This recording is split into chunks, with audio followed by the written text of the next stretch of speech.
Well, new today, a grim prediction from investment giant Goldman Sachs saying the economy will be fairly bad or very bad over the next 6 to 9 months. Although the pace of recovery has slowed in recent months and is likely to continue to be fairly modest in the near term, the preconditions for a pickup of growth next year remain in place. All right, so the big thing you saw it there, Ben Bernanke speaking live. This is the most important thing for markets here, markets in Shanghai, markets in London. This is what matters today. Empirical evidence suggests that our previous program of securities purchases was successful in bringing down longer-term interest rates and thereby in supporting the economic recovery. The problem is the Fed has made money so cheap to borrow that businesses are borrowing money and just sitting on it instead of actually using it to expand and create jobs. A similar program conducted by the Bank of England has also appeared to have had benefits.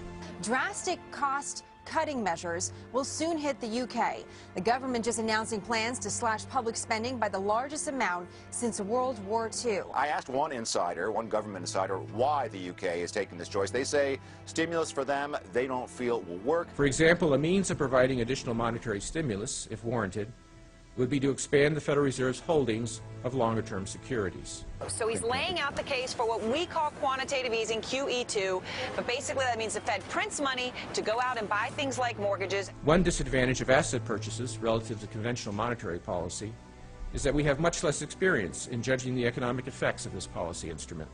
The market is saying, at least through my view, that they're fairly skeptical. It's not that whether Bernanke has to do this or not, but there seems to be a certain degree of skepticism of how effective it will be, or at the very least, how much more worth less the dollar is going to become.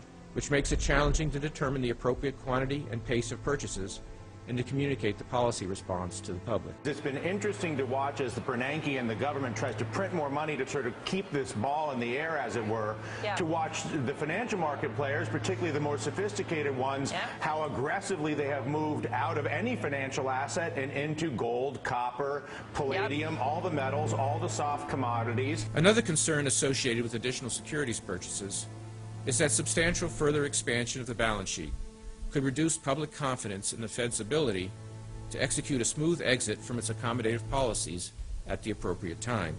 Obviously, there's lots of risk, but it's expected that he'll announce how much money the Fed's going to put in the system on November 3rd. This is not rocket science. You create a pile of how much money exists on the earth. You make it equal to the amount of gold that exists on the earth. If you're creating a lot more money, but you're not creating a lot more gold, gold has to do this by mathematical definition.